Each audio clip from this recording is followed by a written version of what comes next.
it myself yet. So we appreciate you guys coming on this evening. On this topic, Liquid Zulu is going to open. You have 7 minutes on the clock.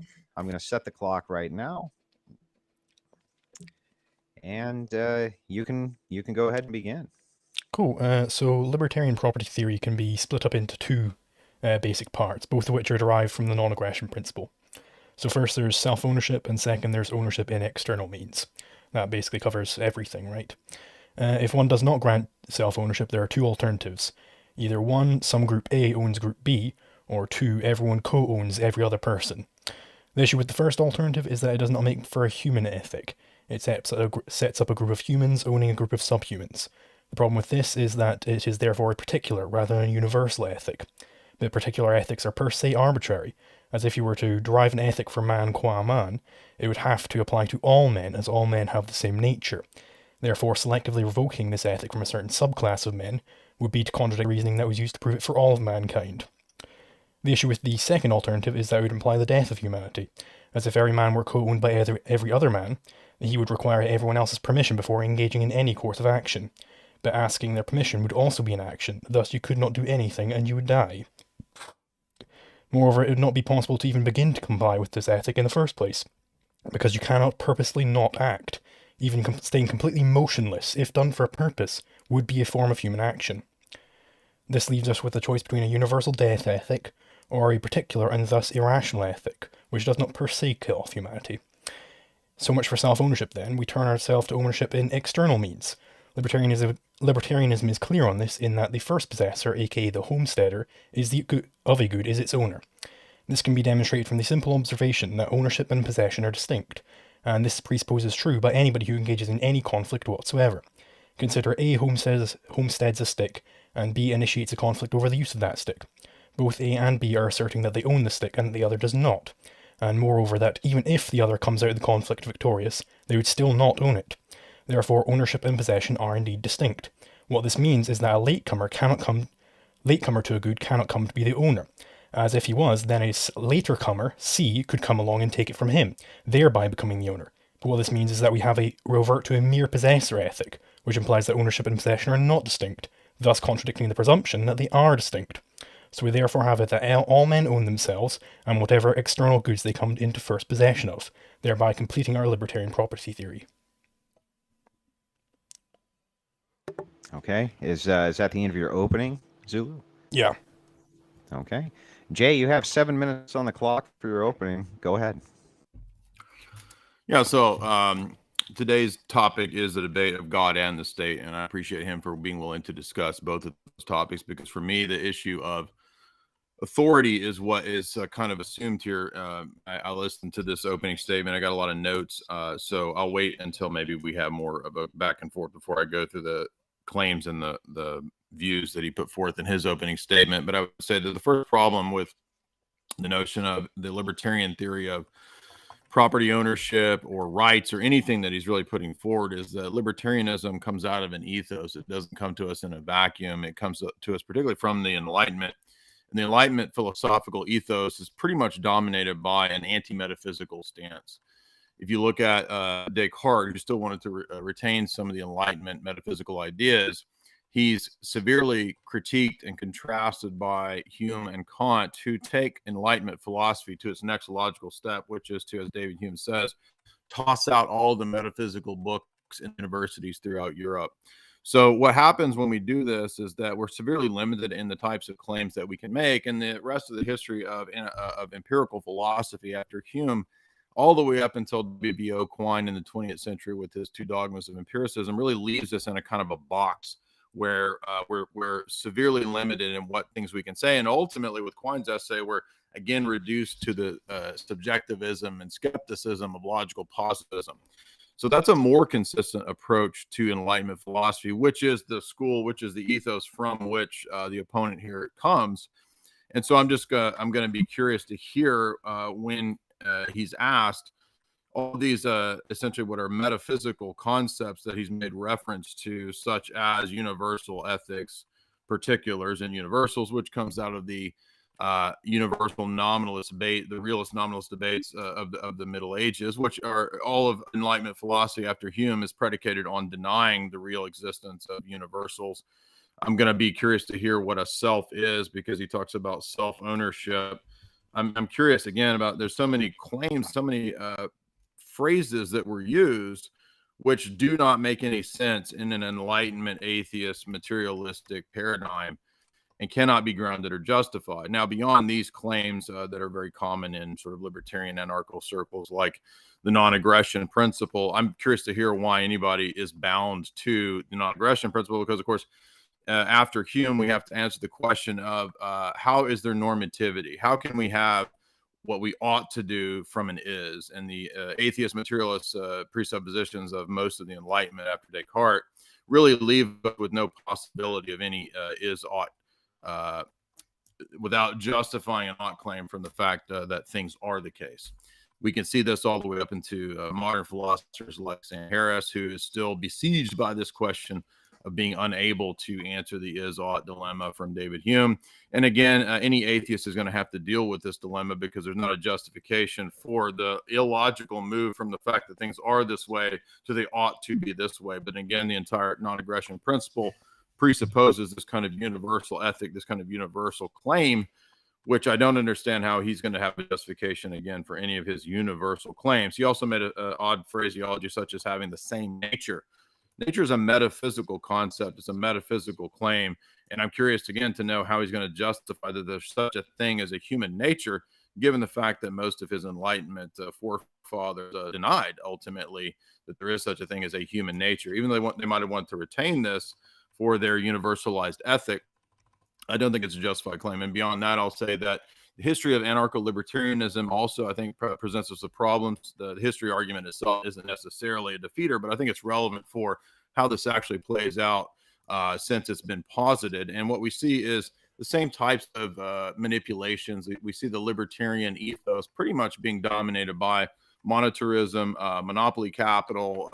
Most of the important figures that come out of this ethos, David Rockefeller, von Hayek, Alan Greenspan, they're all proponents for a form of world governance. And so I'm curious now, again, maybe he'll say that those are just inconsistent principles and nobody's really put into play authentic libertarianism. We've heard this many, many times from a lot of the proponents, which is ironic because it's the exact same argument that Marxists say, they're flip side cousins, that no one's ever actually really tried authentic Marxism.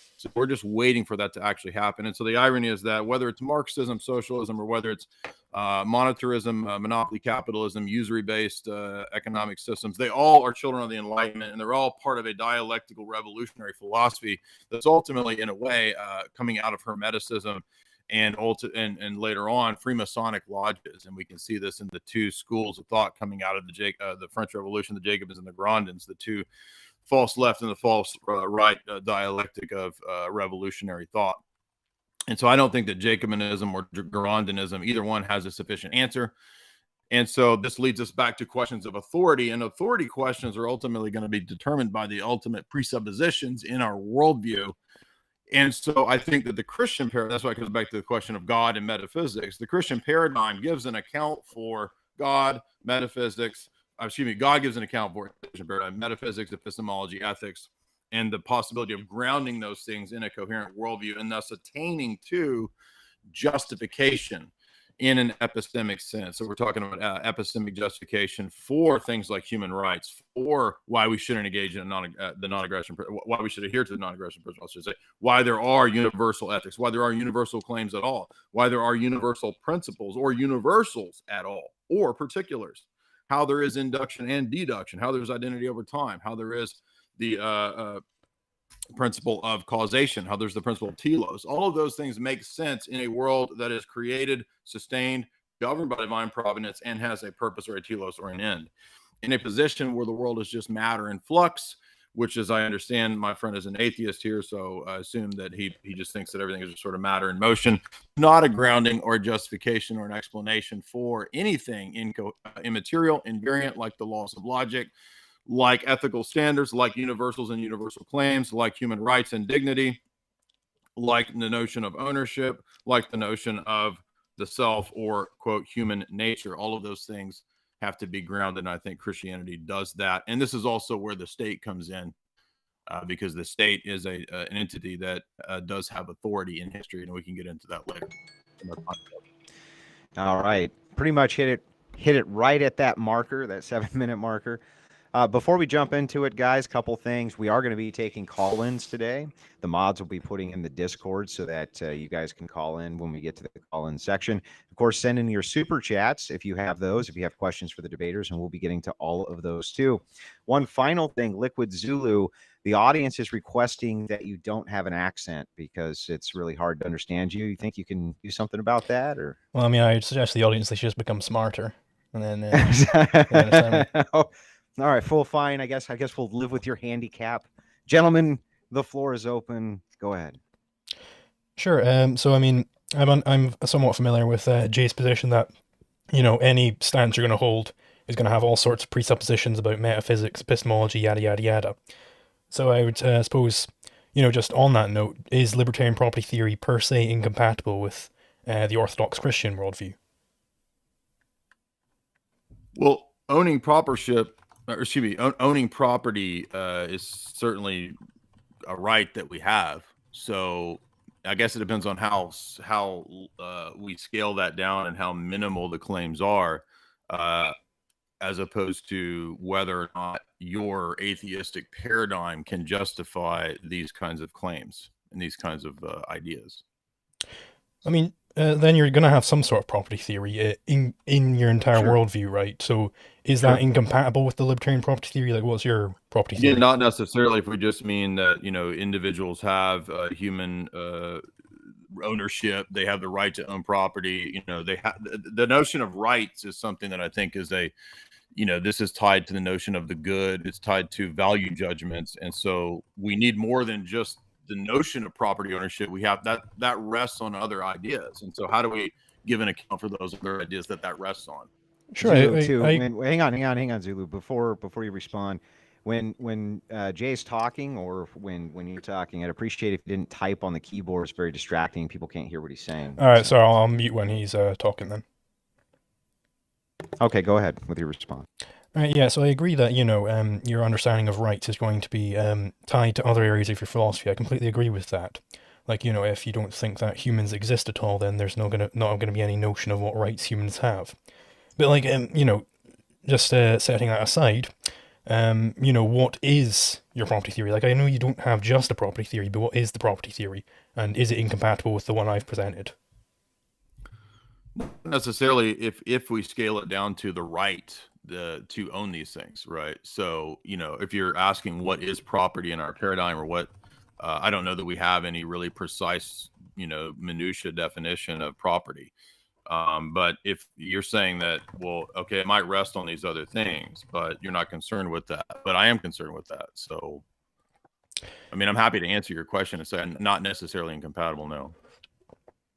Right, so if it's not necessarily incompatible, do you have any contention with my property theory of non-aggression, where, you know, everyone owns themselves and whatever goods they come to first possess? No, again, and as I said in my opening statement, I would agree that we should not engage in overt aggression, you know, unprovoked or anything like that. I think that it's correct in its basic idea, but we got to have a reason as to why we should believe that, and not just arbitrary positing of it.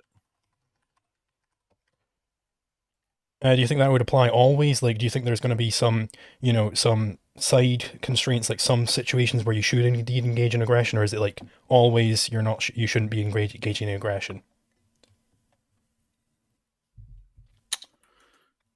Well, I mean, if you mean like self-defense, which isn't aggression, but I mean, I understand the non-aggression principles. I don't engage in aggression without any reason, without any cause, right?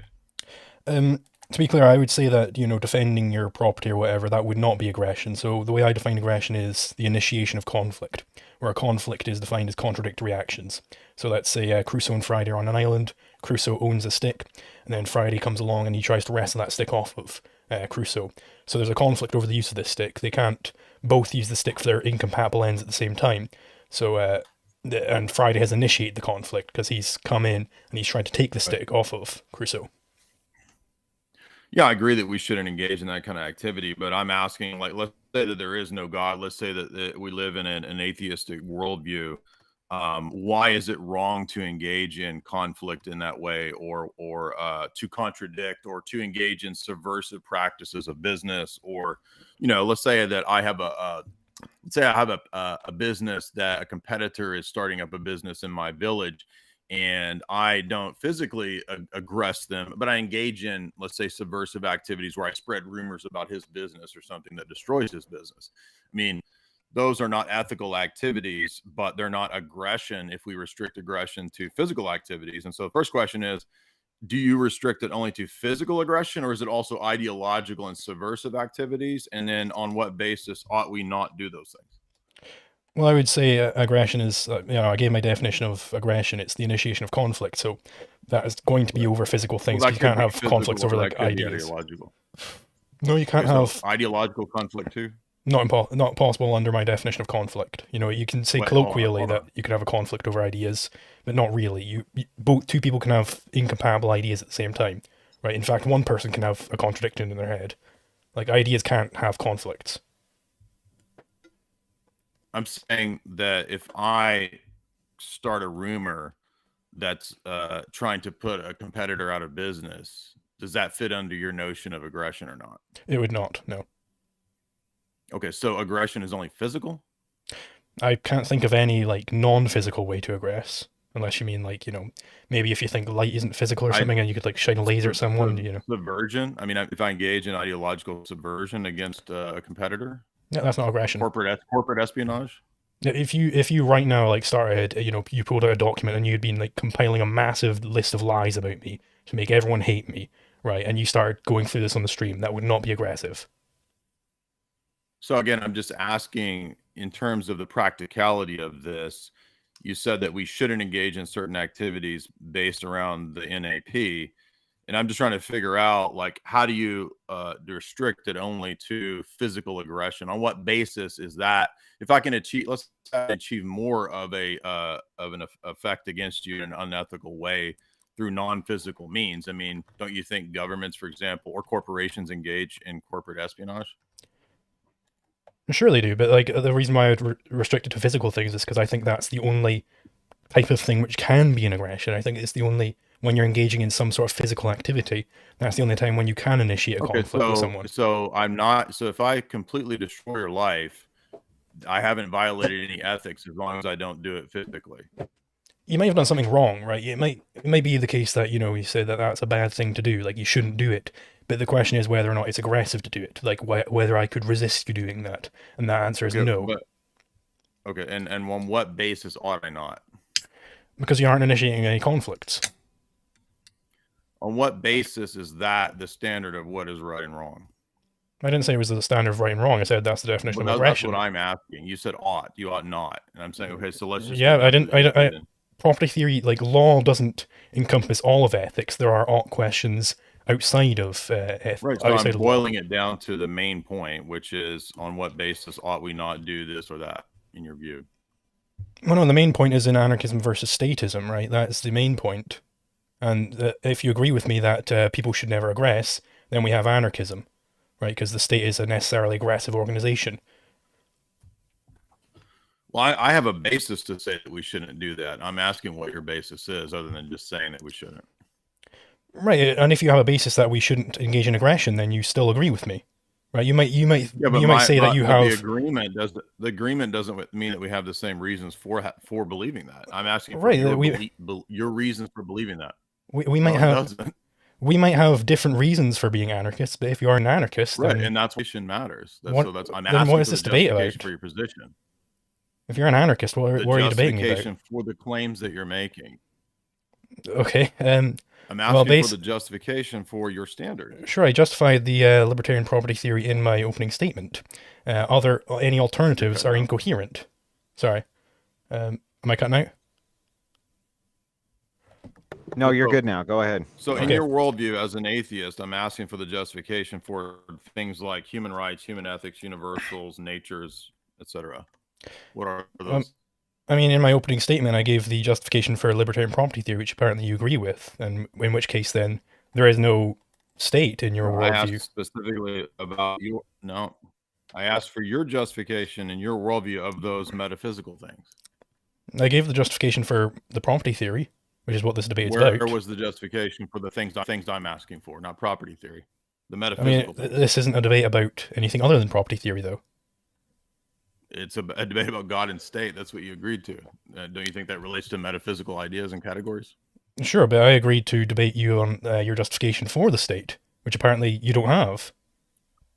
And it's going to rest on metaphysical concepts, and you're a child of the Enlightenment with your atheism, and I'm asking for a justification for the metaphysics that your forebears denied. Do you believe in metaphysics or not? No. Do you have a justification for the state or not? Because you're switching between anarchism and statism on a dime here.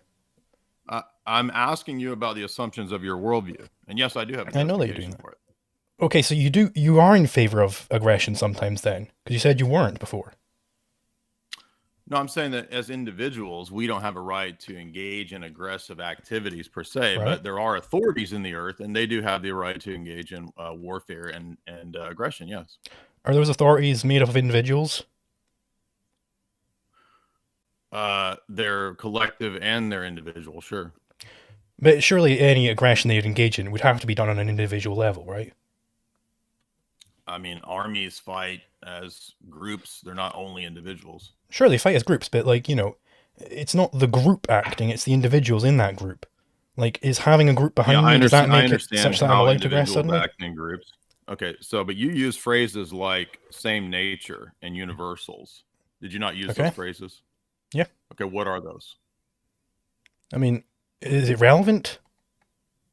Yeah, you're using claims about metaphysical things that I don't think you know what they are, nor can you justify them. And that's very relevant for a debate, yeah. Well, no, because the debate is over whether or not the state has the right to engage in aggression. Yeah, and like you're saying they do collectively, but not individually. On metaphysical concepts. Do you understand that rests on metaphysical concepts? Okay, but how can they collectively engage in aggression and not individually do it? Well, individuals also make up groups, and I think groups have a real existence and a real reality, like groups like human nature that you mentioned. So you yourself believe in real universal categories, don't you? Sure, whatever. But like the question is, I mean, can you or not? Sure, whatever. The individuals are having to engage in the aggression, right? Which is a contradiction, because you said they're talked about universals. You said individuals do not. Universals or not? Individuals said. You said that individuals do not have the right to engage in aggression. I'm asking you about your claim of universal. I'm asking you about your claim about the anarchism versus statism. So you're not going to answer whether or not metaphysical things have a real existence or not. Do these things exist? It's not relevant. What is your opinion on the Heisenberg uncertainty principle? Your argument rests on presuppositions that you won't justify. Yeah, let's back up here for a second and see if we can get this back on track. So, Liquid Zulu, if you're asking for the justification that Jay has for the state, Jay is saying that he has a justification for the state, right? For state aggression. That hang on, let me finish, and then we'll get it right back. But he's saying his justification for the state relies on metaphysics. That's what he's saying. That's his positive claim. I don't see a problem with that claim, with allowing that claim for the concept of this debate. Can you tell me why that would be incorrect? Like I'm not specifically making the claim you said there. I'm not asking for his justification of the state per se. What I'm saying now is that he has said that individuals do not have the right to aggress, but that states are allowed to engage in aggression. But the states would have to engage in aggression that would have to involve individuals aggressing, which they don't have the right to do, apparently. Right? Yeah, because I don't believe that only individuals exist. That's what I'm trying to ask you about universal concepts and collective things having a real existence, which you won't seem to admit, even though you said you believe in universals. I think things other than individuals exist, right? I think, like... Do universals exist? Plenty of other things exist, but what the question... Do universals exist? You're currently caught in a contradiction, right? Do natures exist and universals exist? You're currently caught in a contradiction, because you say that individuals both do and don't have a right to aggress. Hang on. Let's back it up. Real collective ontological realities. I want you to be able to state firmly what your actual question is here, Liquid Zulu. Jay, let him get the whole thing out so we can see what it is that he's after. Go ahead, Liquid. Right, my actual point of contention here is that Jay has said that individuals absolutely do not have the right to aggress, right? But then he says that states are allowed to engage in aggression, but that would involve individuals aggressing. So he has a contradiction here, where individuals are and are not allowed to engage in aggression. Only individuals exist. No. It's relevant whether other things exist. It's relevant whether other things exist. You have to let him respond now, Liquid Zulu. This rests on a metaphysical reductionist move that I don't believe in. I don't believe that only individuals exist. That's why I'm pointing out that there are real ontological categories and groupings and collective things that have a real. Can you stop typing when I talk? Seriously? Oh, sorry. I thought I hit the mute. No, I mean, you're doing that on purpose. No, I wasn't. I thought I hit the mute button. You said in your opening statement, you yourself affirm universal categories and metaphysical things like nature's existing. That means that there's more than just particulars. I'm just giving you another example of a particular of a universal or a collective reality that I think actually exists, namely states and authorities and people groups. There are real collectives, like women are a group, men are a group that have a real ontological existence. And I'm saying that families are a real thing that exists. It's a real metaphysical category. And in the same way, states and people groups exist, and they have real ontological categories known as authority. And so it's not purely a reductionist move of atomized individuals, which is your Enlightenment philosophy, which denies fundamentally collective ontological realities. But in your opening statement, you made multiple references to collective metaphysical realities that you can't justify. Right, so these groups, they have some authority, right? But can that authority make it such that the individuals who make up that group have the right to aggress? Say that again. Like, you're saying these groups, they have some authority, but can that authority then grant the individuals who make up that group the right to aggress? Yes, because there are authorities. And when I was talking about individuals, I'm talking about individuals that don't have authority. Okay, so what does the authority, how does that change the general rule that individuals don't have a right to aggress? How does this authority imbue them with that right? Cut out. Can you restate that? Sorry, how does the authority imbue individuals with the right that they didn't have to aggress? Like, how does it give them that right? Because authority comes from the divine. It comes from God. And so for us, authority comes via ultimately divine revelation. And then we have in our worldview the notion of God ordaining authorities. Church and state have authority in the earth. Why does the fact that it comes from God imply that they have the right to aggress? Because God gives that right. Okay, can God make contradictions true? No. Okay, but then you have a particular property theory of A owning B, right? I gave you a balanced theory of the one and the many. You deny that by only saying that there's particulars, as you then turn around and talk about universal categories. So can you tell me what the universals are that you referenced? No, I'm saying you're making a particularistic norm here. Are you not going to answer this question? I'm saying you're making a particularistic norm. You've asked me 5 questions. I'm asking you a question now. That is true, Liquid Zulu. You did ask him a series of questions and he did answer them. So let's see if we can get this. What are the universals that you referred to in your opening statement? What are those? Let's see here. I was talking about a universal ethic, i.e. an ethic which applies to the entire set. What's the universal? What's the universal there? I just told you. It's a universal ethic, i.e. it applies to the entire set. So a universal ethic is a universal. That's a circular argument. What is the universal that you're saying there? No, I use the word... status of universals. What are they? What's the ontological status of universals? I use the word universal because it applies to the entire set, i.e. it's universal within that set. Okay, so an entire set of what? Do you have experience of that entire set? No, that's just what I'm defining a universal ethic as. Okay, how do you justify the claim that you have access to a universal? What? It's epistemology 101. Okay, universals. This is irrelevant to the definition of a universal ethic.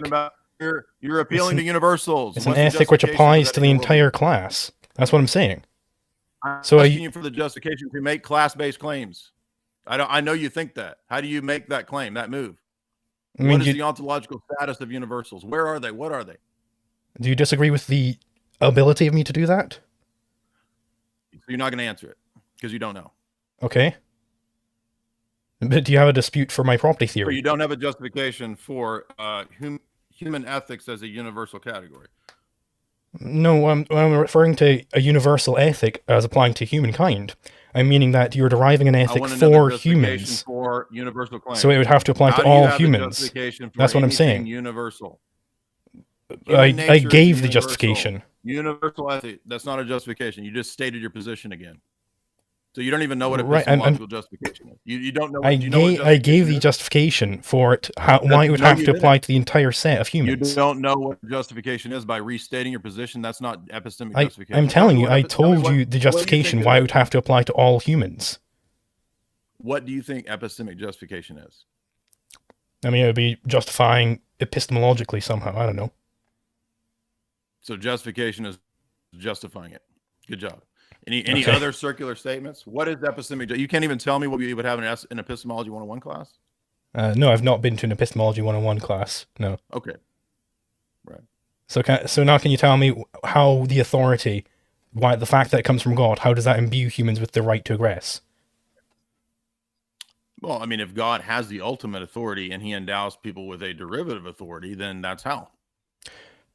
Okay, so God can just decide that, okay, right now you're allowed to aggress, you're not allowed to aggress.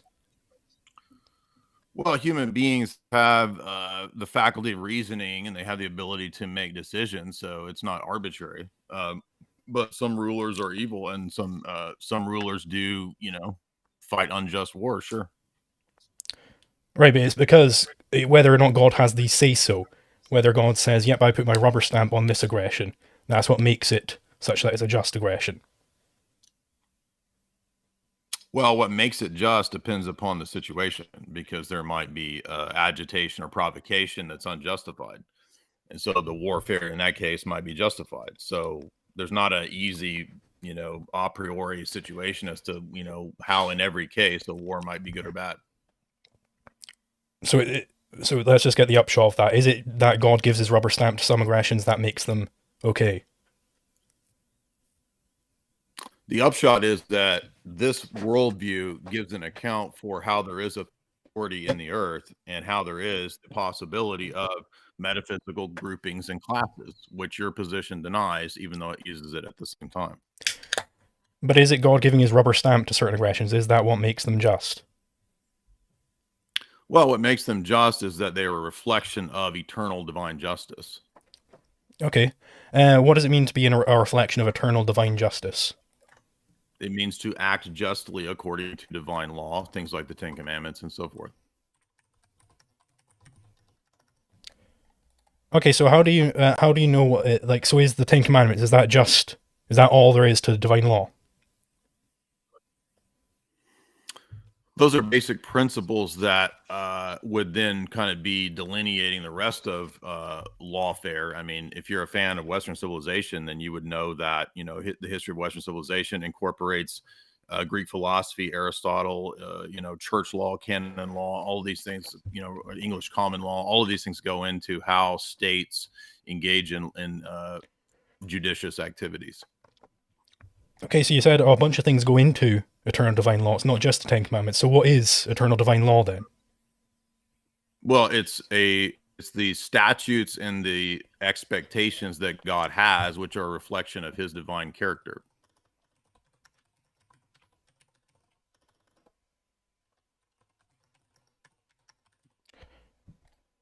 All right, so what are those statutes and expectations that God has? So I mean, there's moral law, there's natural law, there's divine law, there's church law, and then there's practical things like common law. All of these things can, in varying ways, be reflections of those principles. Right, so if they're in varying ways reflections of those principles, can you just give me the principles?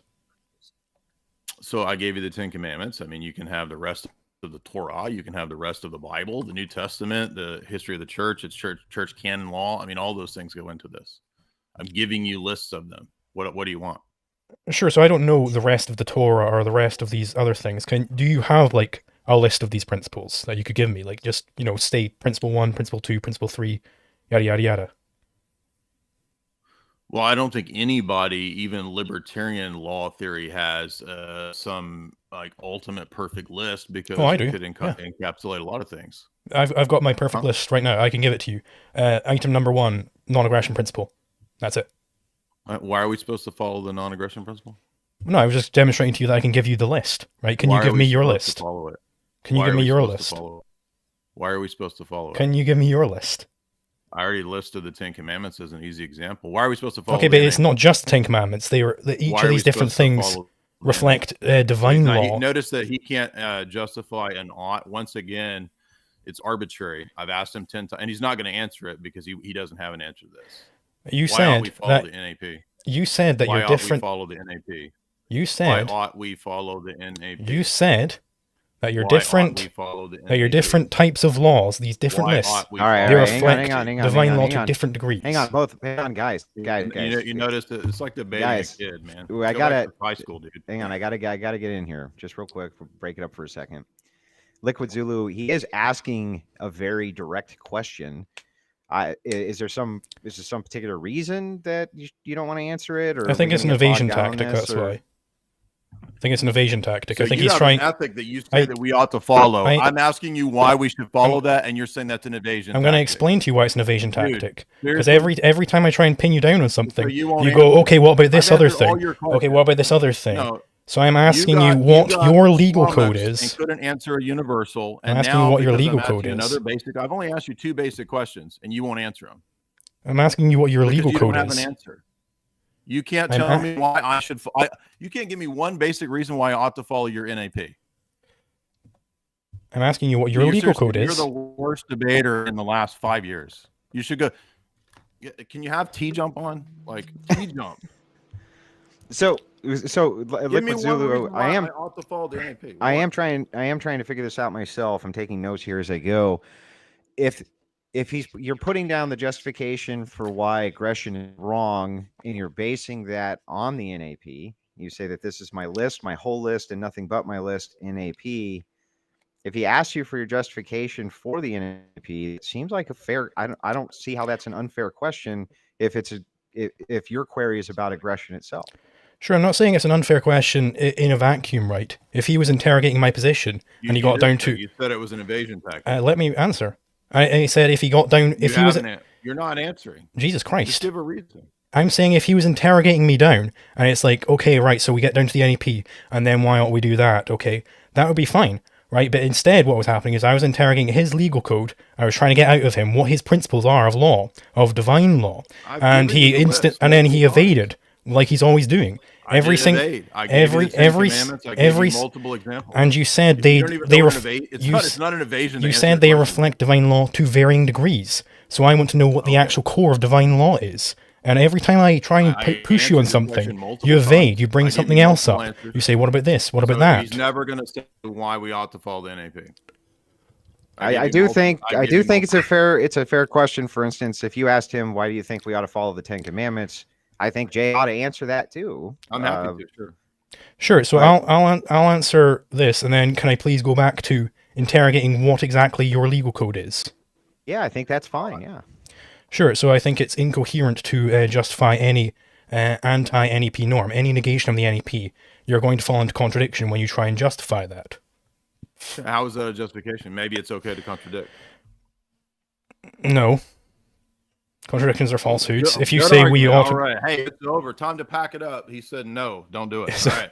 Okay, so you think contradictions are fine? I mean, again, maybe if you'd had a basic class... Do you think contradictions are fine? That's not what justification is. That doesn't get you justification. Just saying no. Okay, so if I say I ought aggress, and that implies a contradiction, that means I ought not aggress. Do you think contradictions are fine? I want to know on your worldview why we ought to do anything. I just explained it. I just explained it. I did. How do we get an ought from an is? Proposing certain ought statements, like the negation of the NAP, implies contradiction. Contradictions are false, so therefore this must be false. Pretty simple. Okay. The fact that something is false doesn't tell you that it ought or ought not be followed unless you have some justification for that move. If an ought statement... Getting an ought from an is. This is a basic epistemology problem. Getting an ought from an is. If an ought statement is false, its negation has to be true. If an ought statement is false, its negation has to be true. It doesn't matter because it doesn't tell you that you ought. It doesn't. Do you know what normativity is? It doesn't grant you normativity. Go look up basic philosophical concepts. So you think the negation of a not statement is not also a not statement? You're not understanding the words. I think you're not understanding the words. I understand that it's a contradiction. That doesn't get you to normativity. Okay, so it's a contradiction to propose certain not statements. Therefore, they are false. Therefore, their negation is true. Contradict? It doesn't matter. It's not whether you ought to contradict or not. That's irrelevant. You're too slow it just to understand is a contradiction. Understand. Drink more of your loco, whatever it is. Certain ought statements are contradictions. Take another sip of your loco. Certain. You think a negation of an ought statement is also an ought statement? Like, let's say you don't even understand you don't even understand the categories are different. An ought statement is not relevant to what you're claiming. I want to know why you ought to do. Not is it a contradiction? Of course, I don't believe in contradictions. Okay. No, what do you think the negation of I ought wear a blue shirt is? You know what normativity is? What do you think the negation of that is? Okay, so again, it doesn't even. This is like talking to a kid, man.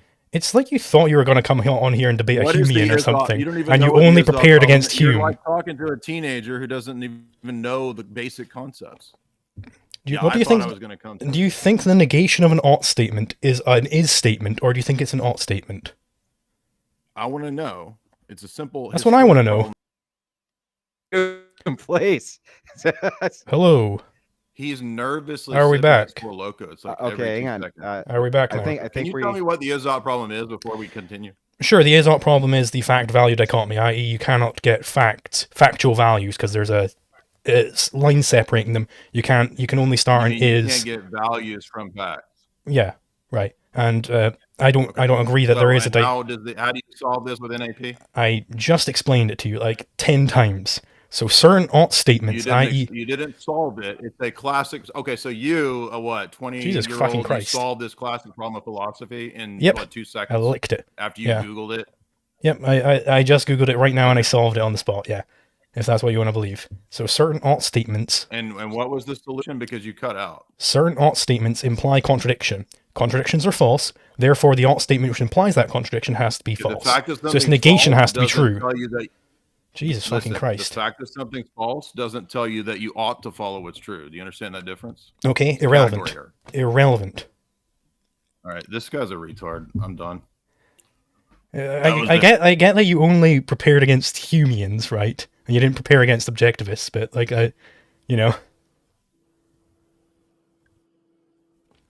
Jesus Christ. I would say that that's the end of that debate. I guess so. So are we going on to Collins then? Yeah, we can move on to Collins. I'll hang tight. Jay may want to come back. We'll close the debate down, Jay, but you can still come in and take calls and super chats. A lot of your fans did show up for the debate, and they probably do want to ask you some questions. So you can come back in for that if you'd like to. Until then, we'll kind of get the call lines in. We do have a caller in the background right now. Machine Lies. Can you hear me okay? Yeah, this guy looks cool as hell. Go ahead. Hey guys, what's going on with all you?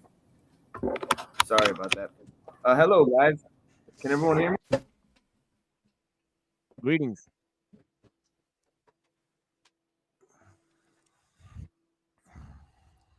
Hey, can everyone hear me?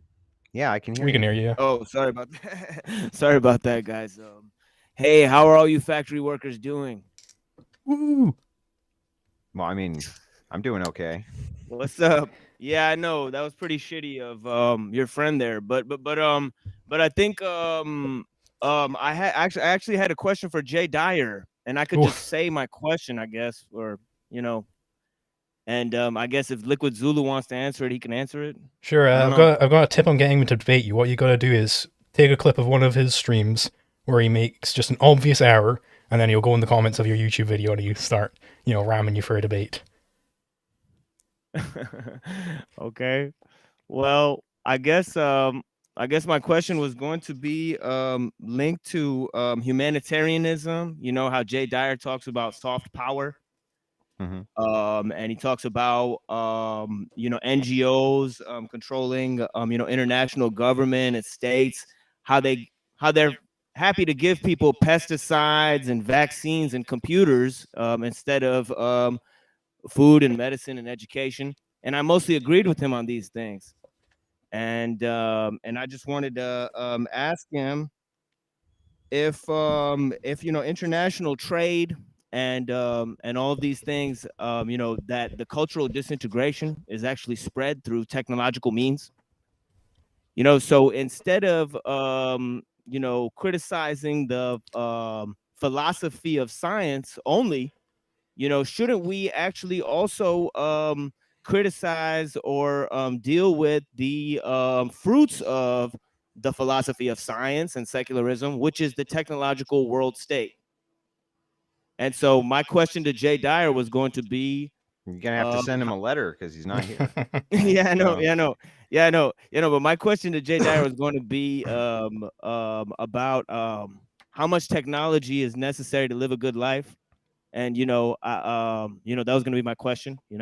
And but I could ask the same thing to Liquid Zulu, because Liquid Zulu made a weird post and about Ted Kaczynski, and I thought it was kind of shitty. He said Ted Kaczynski was anti-human. That doesn't even fucking make sense. I can how is Ted explain Kaczynski anti-human? I can explain that here. So basically, primitivism is the philosophy which advocates some level of the destruction of the capital structure, right? So you might be a complete primitivist where you only want consumers level goods, or you might be, a minor primitivist where you only want to destroy those capital goods of a certain level. It's actually because capitalism, it leads to monopolies. If it's done correctly, it leads to monopolization, it leads to international trade and these types of things. And privatization largely fails because technology is controlled by the rule of experts. So there always going to be mediated forms of control. As long as there's large forms of technology, you need a system that has a rule of experts that has to delineate those rules through an international system like we see today. So the technological world system assures the interconnectedness, and it assures central authority as well, because the bigger the technology, the more of a bigger power structure you need to run it. So actually, for large scale capitalism, you need some form of socialism to emerge, and for because of large industry, and for obviously for communism, you need central control. So that point doesn't have to be argued. I disagree entirely that capitalism necessitates monopolies to form. I think monopolies can form, through the state means, through the aggressive means, like, the political means, as Oppenheimer calls them. Well, that's what's happening in the world today. I'm talking about the system that's in the world today. So I'm not talking about some possible world. Well, I'm against the system right now because I'm an anarchist. What? I'm an anarchist, so I'm against the system today. If that's what you mean by capitalism, I'm against it. You could be against the system today without being an anarchist. Can you define? Well, no, I am an anarchist. I don't understand how one could be an anarchist and be a libertarian, really. So anarchism, I define as basically no rulersism. So that's like, going back to the roots of the word. So, but it depends which type of anarchist you ask. It depends on, what they define rulers as. Proto-anarchists like, Proudhon and people like that, they didn't really have a solid definition of ruler. But then Murray Rothbard comes along.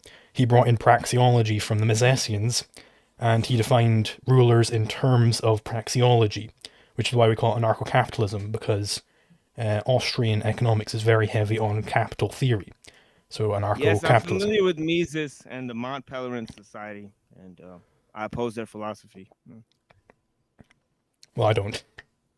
Yeah, well, they're not dealing with the system of technology. How are they going to fight the state when the state is ruled by a large international technological system? What's their solution against it? I think the state is actually anti-technology, right? Because the state is going to be reallocating means away from where they should be in terms of technological development, and they're going to be destroying capital. Because I think the best way to understand how technologically advanced society is how high up the capital structure goes. So if you have like trillionth order capital goods, that's a very, very advanced society. If you have first order only, that's not very advanced. Did you just say the state is anti-technology? Yeah. The state is destroying the capital structure. So they're destroying That doesn't technology. even make any sense. You know, the military created the internet. Mhm. So what the hell are you talking about? The greatest means of power in the world today, it was created by the state. Well, that doesn't mean that the state is not and it's anti-technology. technological. I suggest, Jay Dyer's going to love this. I suggest you read Hans Hermann Hoppe on this. Jay, he was suggesting people read him for monarchism, but he's an anarchist, actually.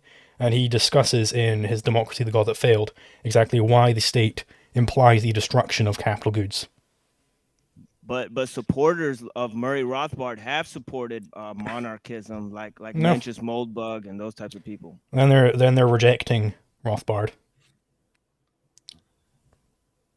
So what would you say against a Moldbug and the accelerationists who are taking that philosophy and running with it into an extreme form of Discordian and accelerationist projects? Well, I'm not particularly familiar with what Moldbug says, but I mean, if he's a statist, then he's wrong. That's what I would say to him. He's not a statist. That's exactly the point I'm making. You said he was a Maybe you should monarchist. familiarize yourself with it. Huh? You said he was a monarchist. Yeah, he's a monarchist, but That's a type of statism. No. He thinks he supports monarchism because he thinks that the views of the Enlightenment are flawed. Going back to the 16th century would stop the views of the Enlightenment from spreading. Okay, but then he's not an anarchist. Right? If he's a monarchist, he can't be an anarchist because that's a contradiction.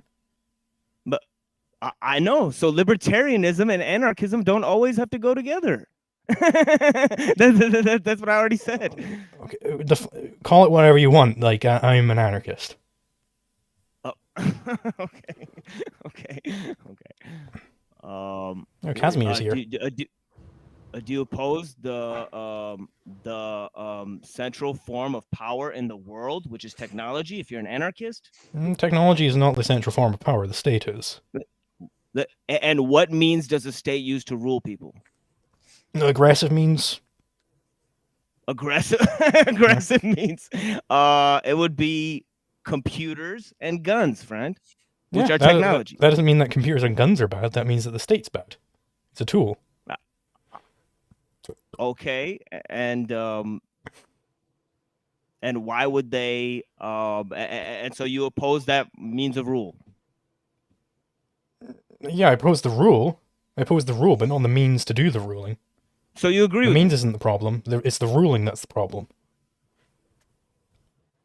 The means are not the problem, but the ruling is the problem. So surely you would oppose the means to stop the rule.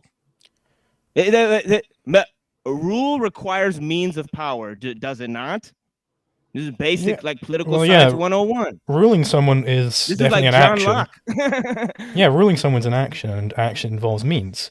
Doesn't mean that means are bad because, you can't aggress.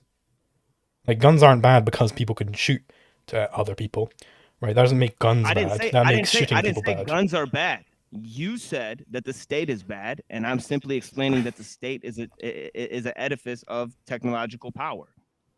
Okay. Doesn't mean that technology is bad. Because the non-state is also an edifice of technological power, right? Everyone uses technology. Can you define what a state is? What's the non-state? So just anybody who isn't in the state, right? Just me. I'm not a statist, right? I'm not going out there and collecting up taxes and whatnot. So I would be non-state. How are you the byproduct of technological power? Well, right now I'm using the internet, right? I'm drinking out of a beer can. All these things you see around me are technology. Yeah, I still don't understand how you would be the byproduct of that, though. Well, I mean, I guess maybe I misheard or something, but I am using technology. Both me and the state use technology. Because the state uses technology, that doesn't make technology bad. Okay, gotcha. Machine Lies, did you have any wrap up before I go to the next caller? Well, I would just like to know how the guest defines a state then, because I guess that's the only question we're missing here. The puzzle piece we're missing is what is your definition of a state, and because you said that anarchy can spuriously be linked with libertarianism. I have no idea how. You didn't explain it very well, and now I'm going into another question. I'm asking you to define what a state is. Sure. So I guess I'll. Yep. the state is the to understand what the definition, I have to elucidate Austrian class theory. So there's the productive and the anti-productive class. The anti-productive class is it's complicated how exactly the state is definitely a group in the anti-productive class. I'll say that much, so that we maybe exclude the ever criminals. So the productive class are the people who make their wealth through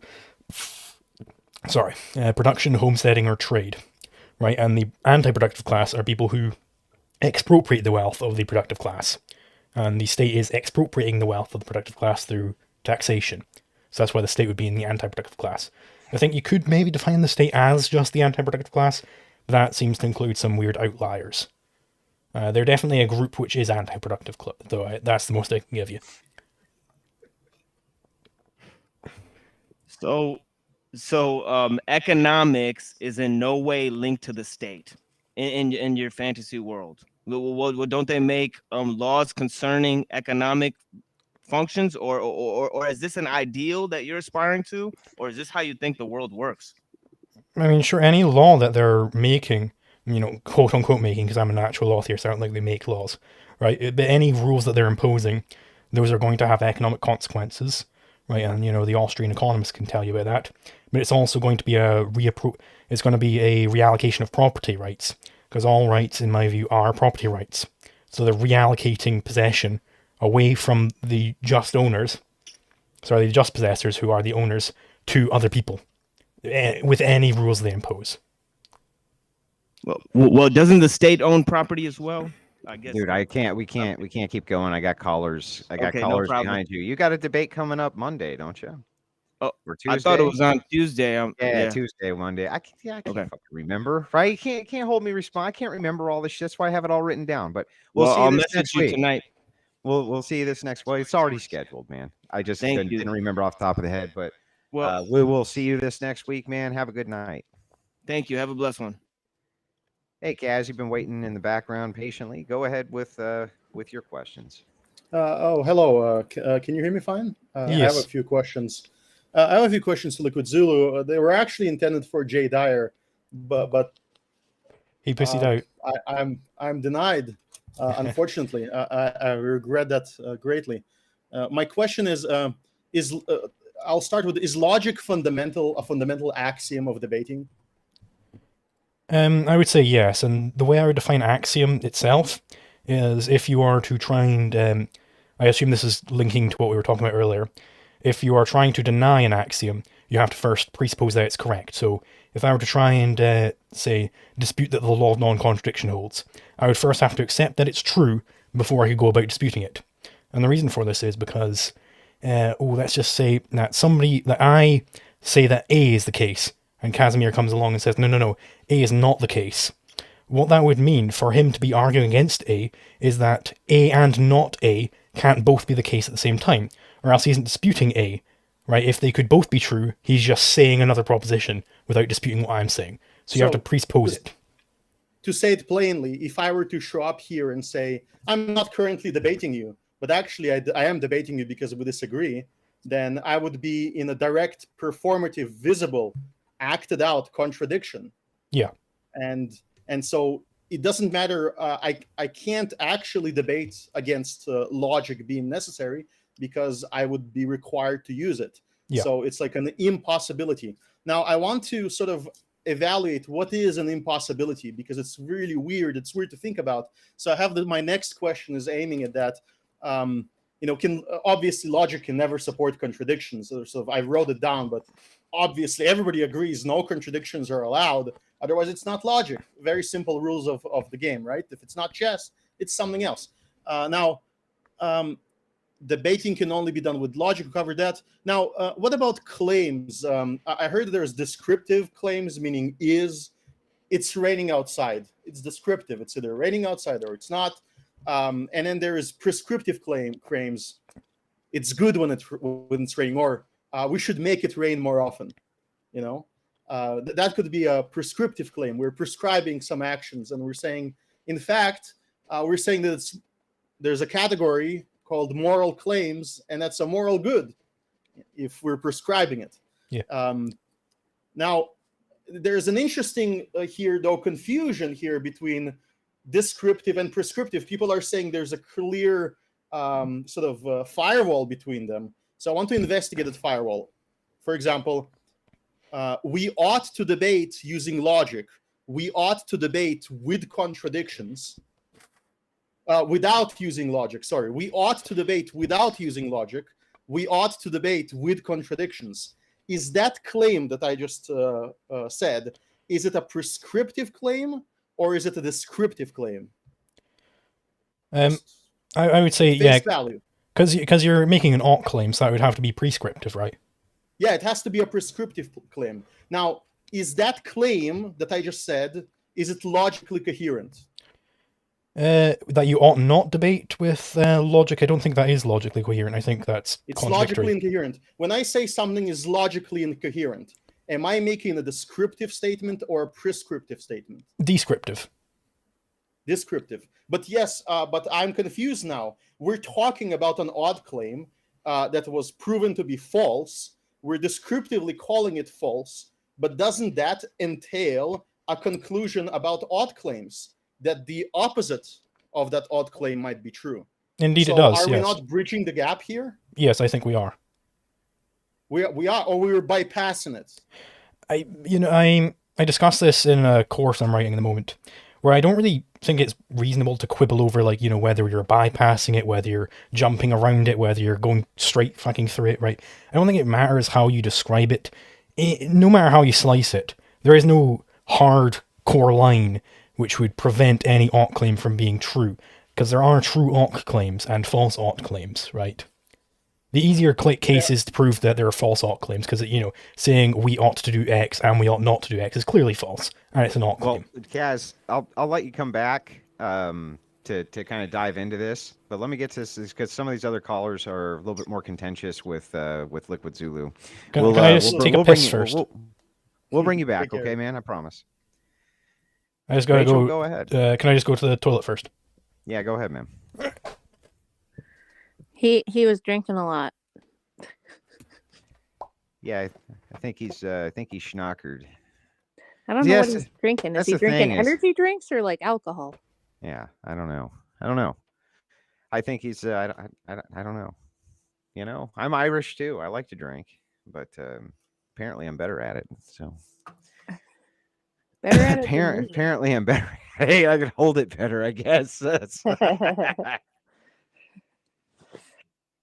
Well, it's a little sad that Jay quit, but I can understand why. So hopefully I can step in here and make this interesting and help save the stream for everybody.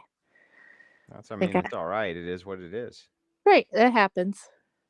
Stuff happens. It is the crucible, Yeah. Yep. We'll wait for fucking Liquid Zulu to go take a drunken piss. What's he got on that whiteboard back there? I don't know. Liquid Zulu's whiteboard. That's going to be somebody's new name. By the way, Ariel Suarez, thank you so much for your membership. Says, hi, I just received Rachel's book. So far, it's mind-blowing. Wow, mind-blowing. I appreciate that. I'll take that. Yeah. Okay, Zulu, are you all set? Yep. Okay, go ahead, Rachel. Okay, hi, Liquid Zulu. My question is, why ought we follow the NAP? Sure, so the reason why we ought follow the NAP is because proposing the negation of the NAP implies a contradiction.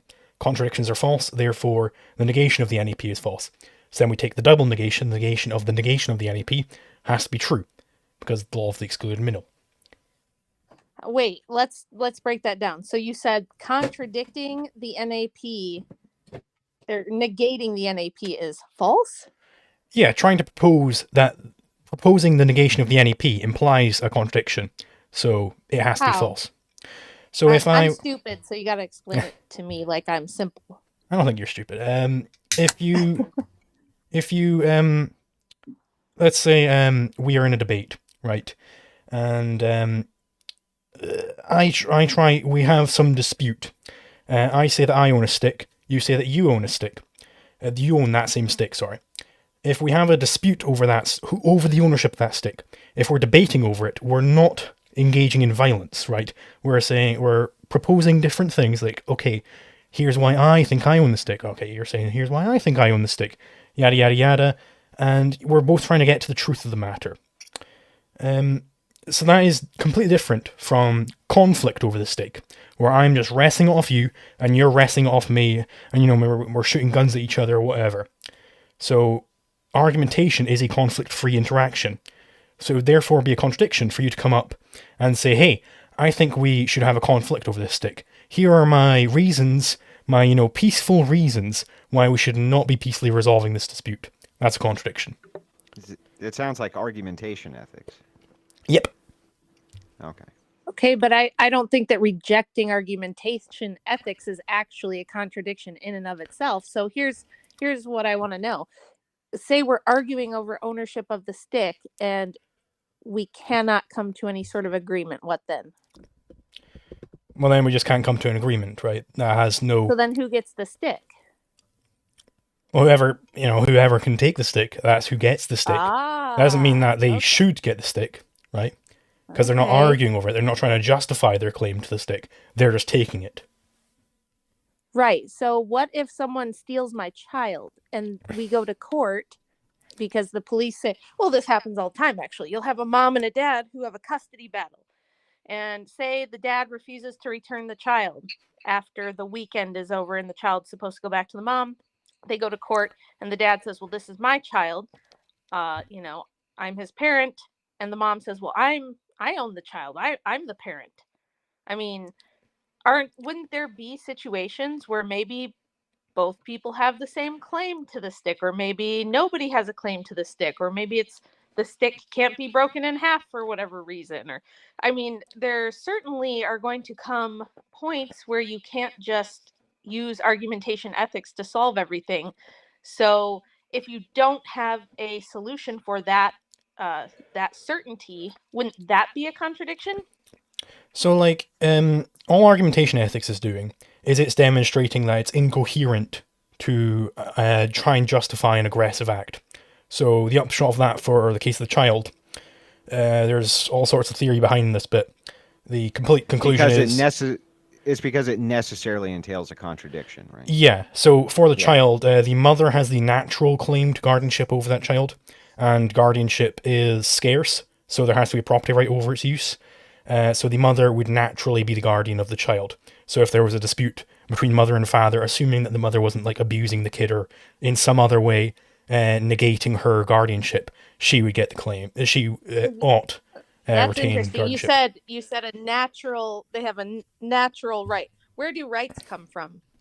I think rights come from just the structure of logic itself. So if I try and claim that, latecomer ethic, right? If I try and claim that it's the latecomer to a certain external good, like a stick, who has the property right, that becomes incoherent, as I explained in my opening statement to Dyer.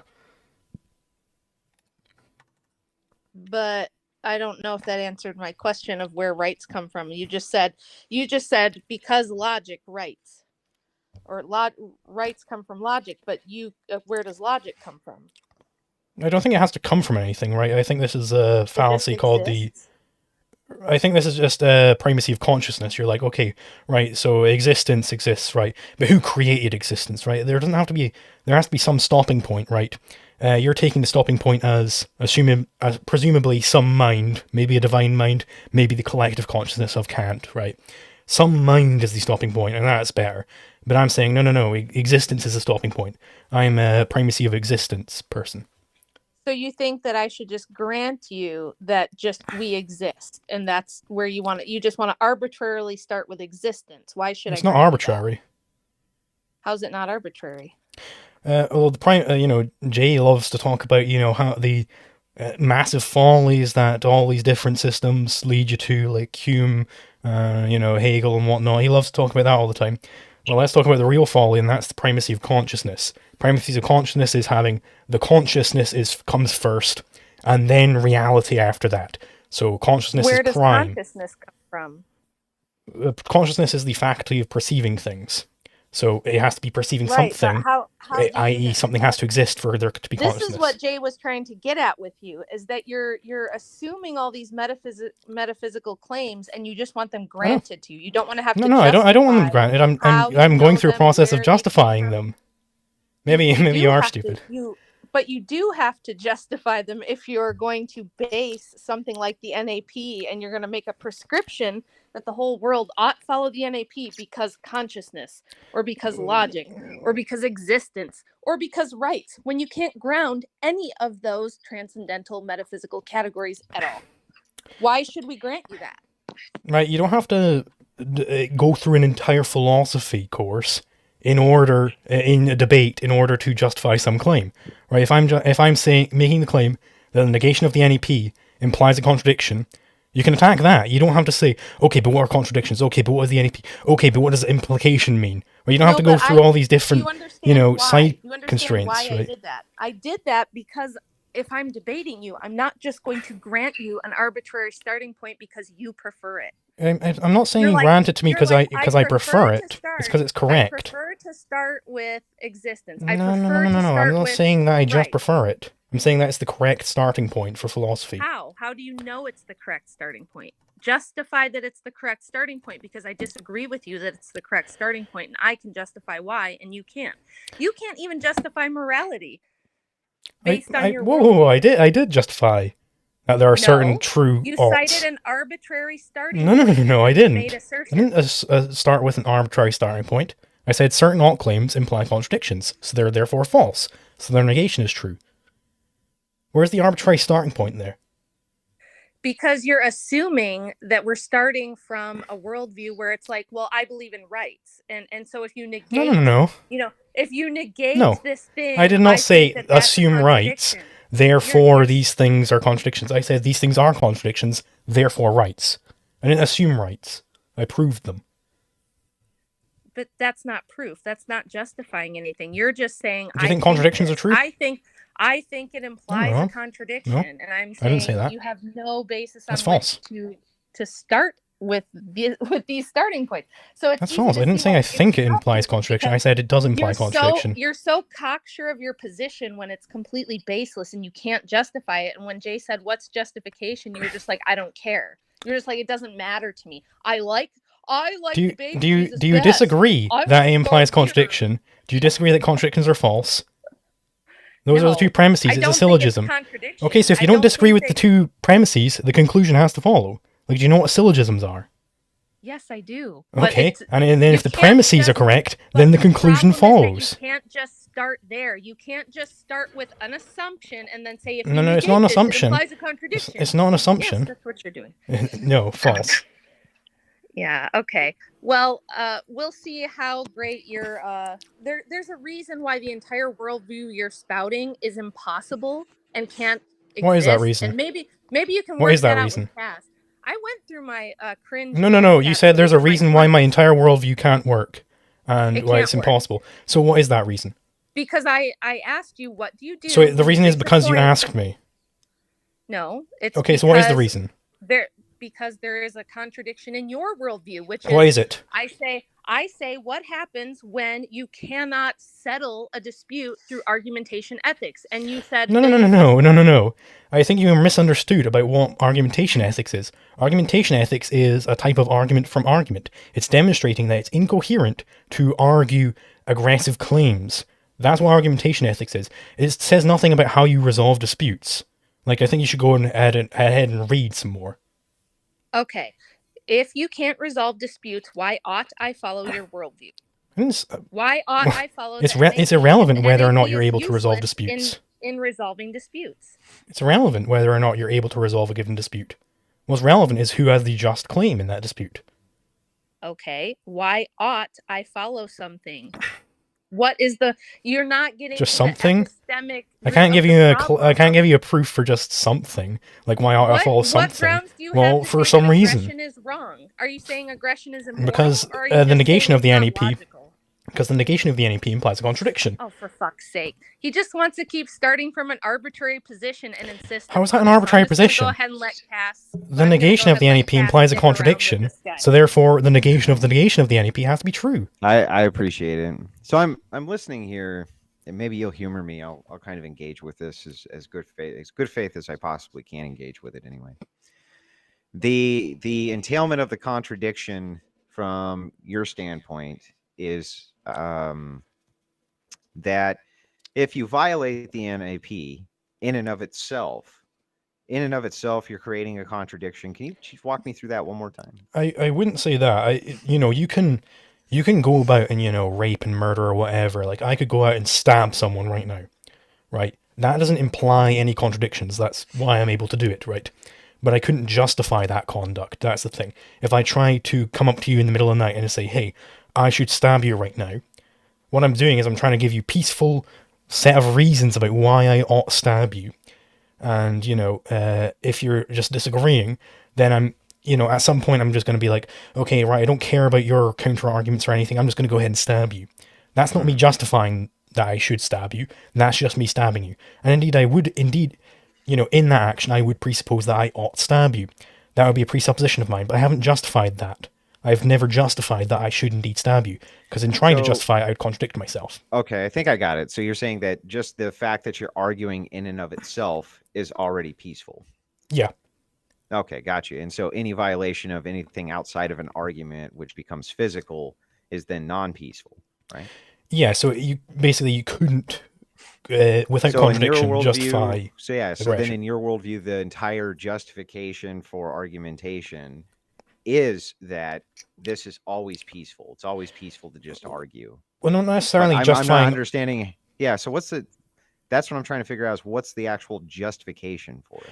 I'm not necessarily justifying argumentation. What I'm demonstrating with this argument is that it would imply contradiction to try and justify aggression.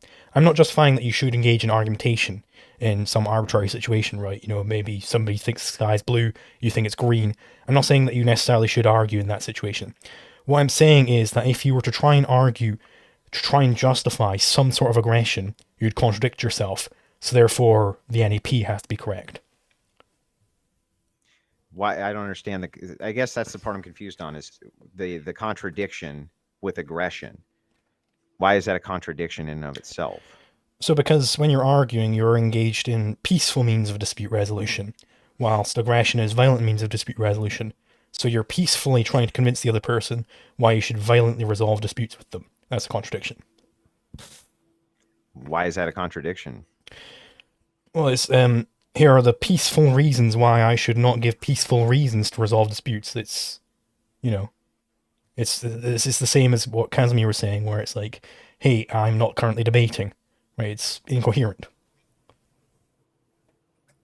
No, I don't. Well, I don't think it is incoherent. I'm trying to figure this out. You think that peaceful? What if you peacefully convince somebody to blow their brains out? For instance, are you creating a contradiction? I think that probably would be contradictory to argue that position. But they'd still blow their brains out, right? Yeah, they'd still blow their brains out. And you peacefully. So you would say that then is an act of aggression? No, because it's not the initiation of conflict. Well, then that's the contradiction, Zulu.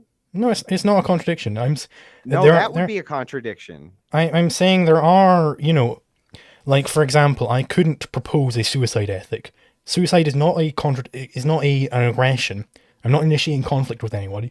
But if I try to propose to you, hey, I should kill myself right now, then if I truly believe that, I just fucking go ahead and do it, right? So I couldn't propose that even. So there are ethics outside of law, outside of the issue of conflicts. There is ethics outside of that. And what are the justification for those ethics in your worldview? I think it derives from the objective value of life. But I'm somewhat new to objectivism, so I'm not like a super well-rounded objectivist. I don't understand all the implications of that, but I do understand that life is definitely an objective value. Yeah, come back. I'll debate you on this. I'll debate you on your ethical system here.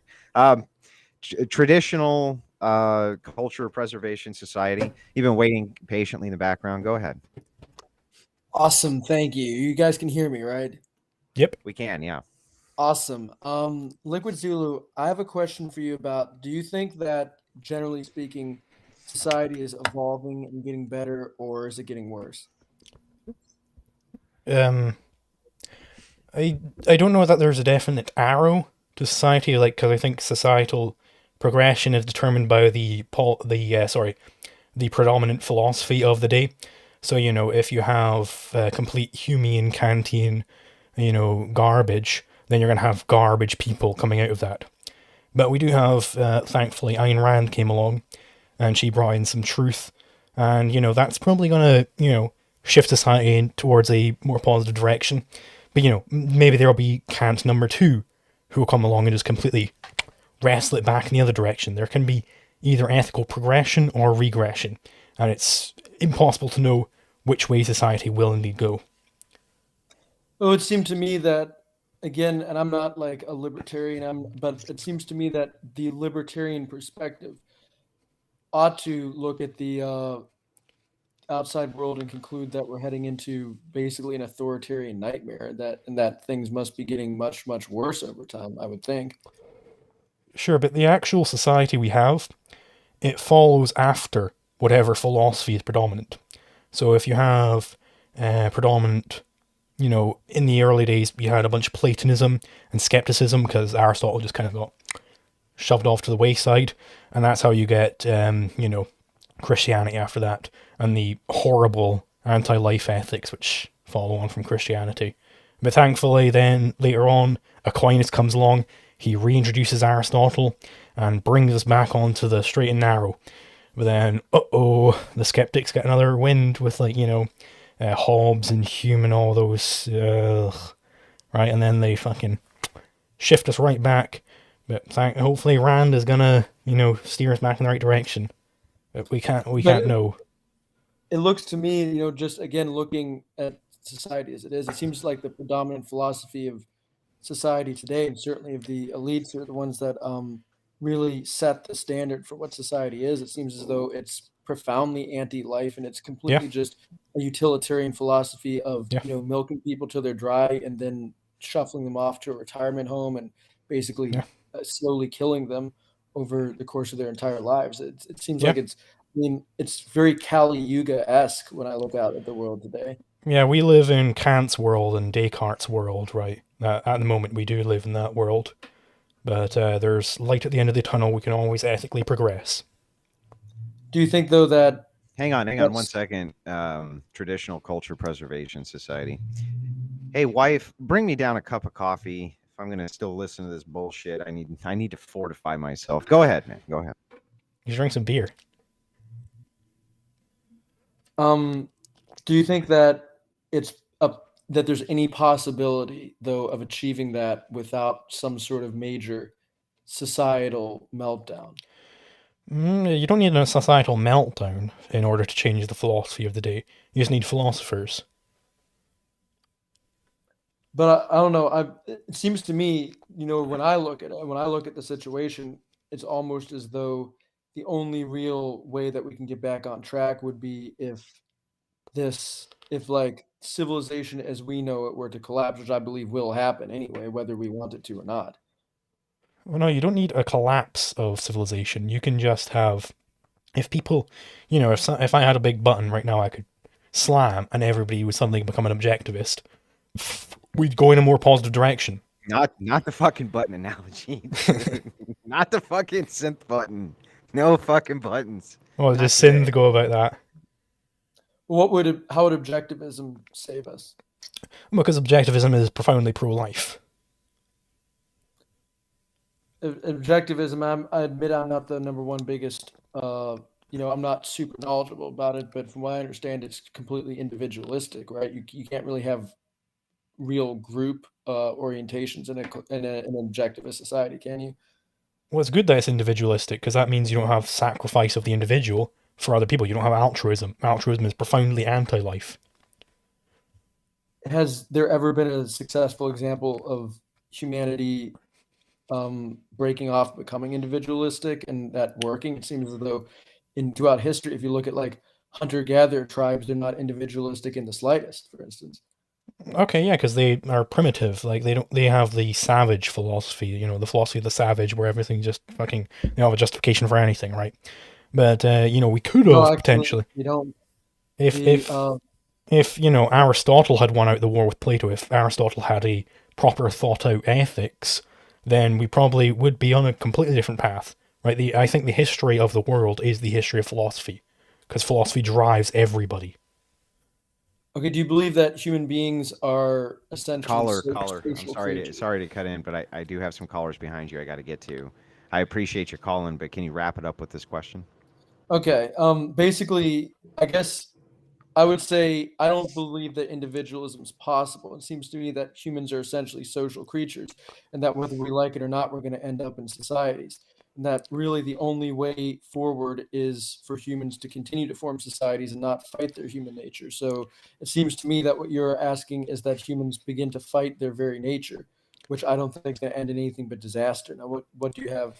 How do you respond to that? The way I'd respond to this is, you know, Mises, he was going to call human action something like social cooperation, because individualism, you know, methodological individualism, the fact that people are individuals, it implies, assuming we have a great diversity in abilities and the distribution of natural assets, that you have a division of labor, and the division of labor is society.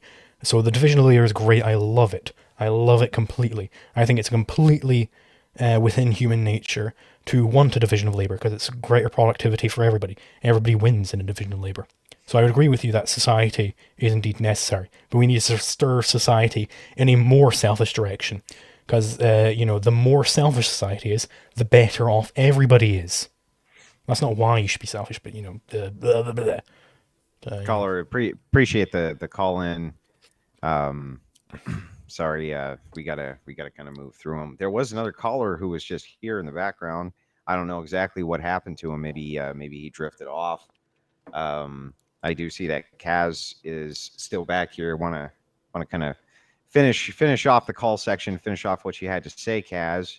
And you know, I don't like either of your ethical systems. I really don't. And I would like, you know, I'm happy to kind of dive into that myself. But go ahead, go ahead, Kaz. Yeah, I was about to actually introduce you. I think if people review the call-in, people who are like confused about what the debate was about, because two people are interjecting, fighting over each other, talking rapidly, it's good that we have this recorded because then you can go over it slowly, question by question, and sort of draw it out. And I hope people will make video analysis of this debate to sort of understand where the positions are, write them out from both sides, write out the questions, and look exactly which questions were answered and unanswered.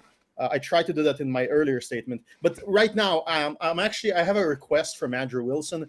I found this website called orthodoxtruth.org, which is managed by Father Stephen Allen, who is 31 years old. He's an Orthodox priest for 31 years, currently director of Saint Irene of, I'm going to mess it up, Krisovan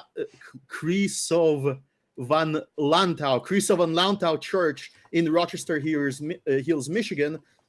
So this is his website, and his entry on rendering onto what is due, rendering what is due. I wonder if we have time for you to read that passage from the Bible, because it's relevant to all of what the chat is about, what the chat is interested in, I think. I don't actually keep a Bible on my desk. So. I linked it to you in the chat, just so you can read it, because it will be much better if a Christian with a proper pronunciation reads it, not some damn Russian Jew. I already want to punch myself in the face. Just read it, Kaz. Just read what it says. Fine. If you asked for it, you asked for it. Okay. I'll zoom it in. Sorry. ESL. At that time, when I'm reading from Matthew 22, 15-22.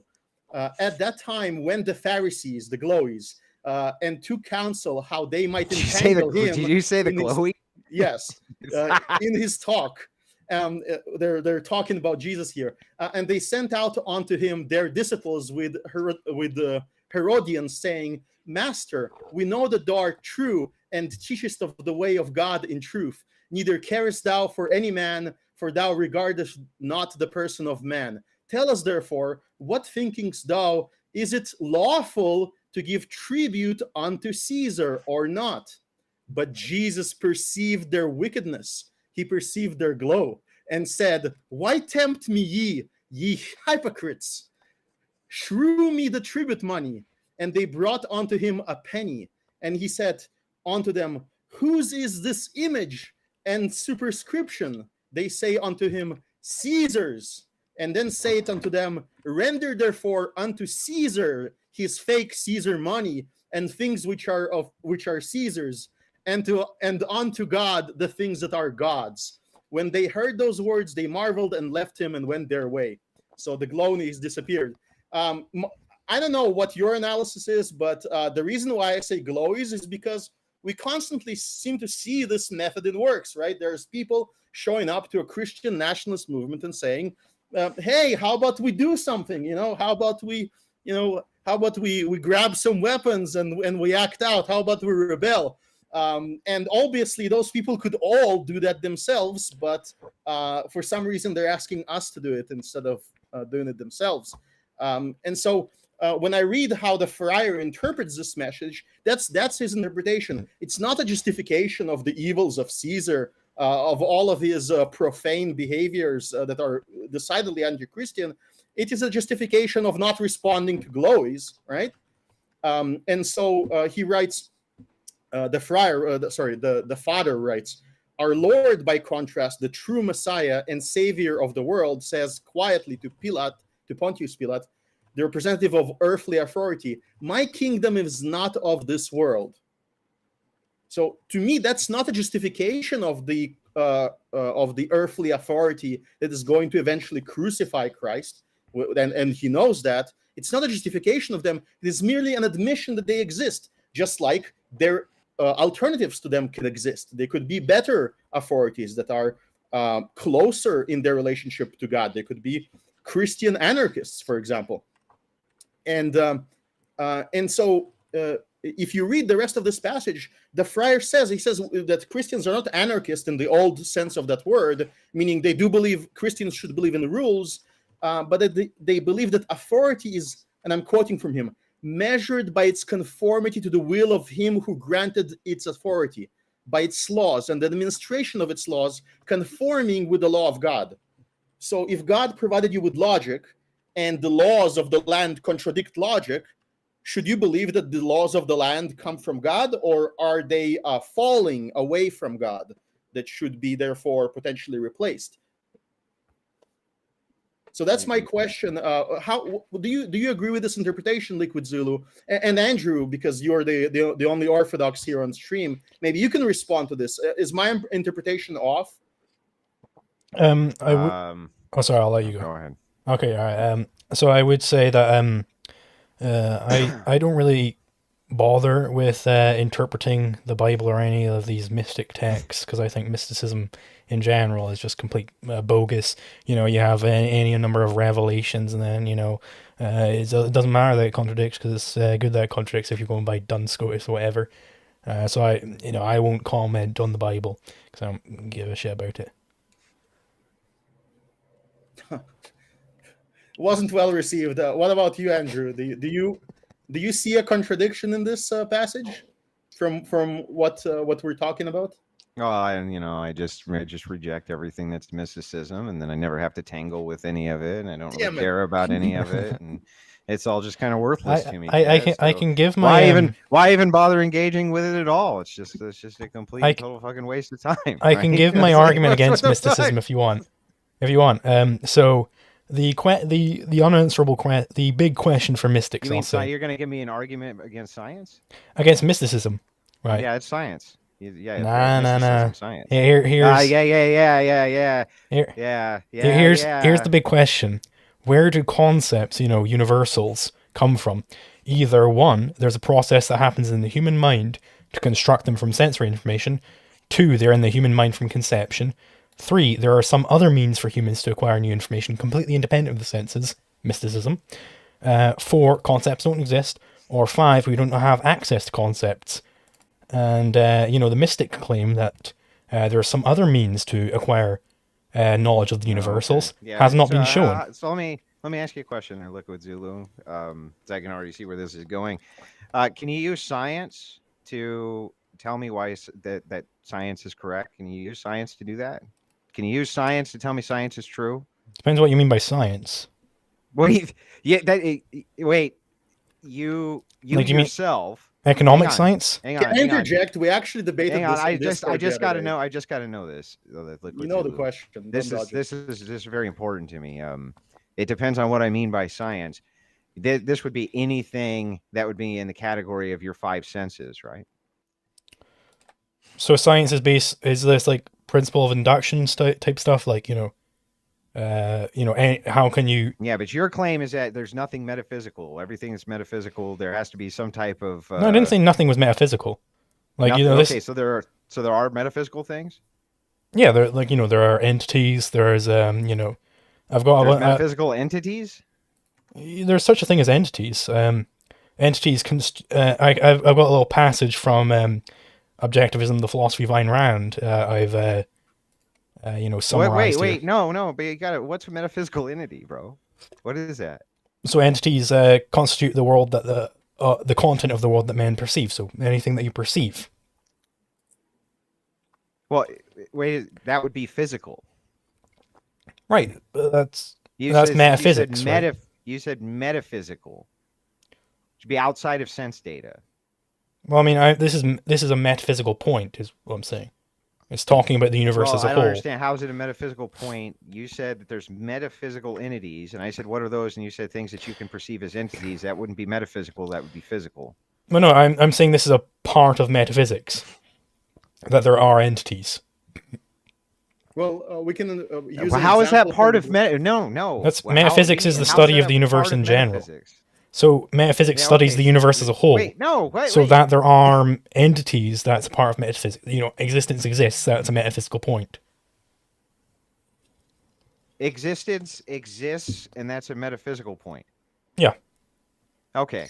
So what you're saying, I just gotta ask you, how do you know that existence exists? Sure. So that which is to say that existence exists. So to deny this, you would have to presuppose existence is a thing. So if it's physical. Right, but you're perceiving it physically, right? So metaphysics is describing. Yeah, metaphysics is the part of philosophy which describes the universe as a whole, right? And I'm describing some facts about. I'm trying to figure out the entity portion of this, what a metaphysical entity is, and if you believe that there's a metaphysical entity, you're saying existence itself is an entity. No.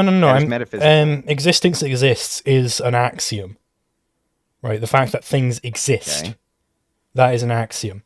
The things that exist are called entities in objectivism. Okay, I'm lost. I'll have to come back to this when you're sober. Hoppy and Monarchist, you got a question real quick for Zulu or anybody? Yeah, no, I was wondering how you could, as a Randian, believe in a transcendental natural rights argument while rejecting mysticism, because Ayn Rand rejects the Kantian way of thinking, is mystical, and her natural rights theory is more, empirically based, right? So do you have a way of resolving this conflict, or do you just reject what Rand says on this?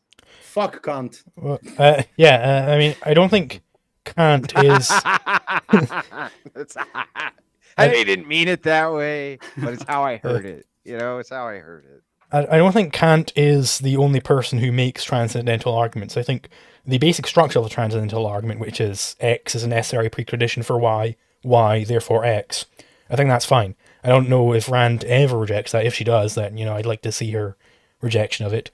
But I don't think that's a problem. Kant does make transcendental arguments, but that doesn't mean that transcendental arguments are per se Kantian. And in fact, Dyer, who was on here years ago, he accepts that transcendental arguments are not per se Kantian.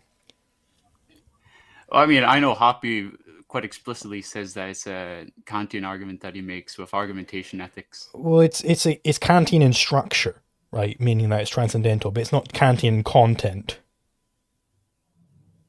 It's profoundly Aristotelian, in fact. Also, we have to be careful with the author himself. He makes a lot of very loose statements, and then because it's like intellectual pursuits are a group effort, they often get sharpened and such chaff gets removed. It's not. He's just still a human.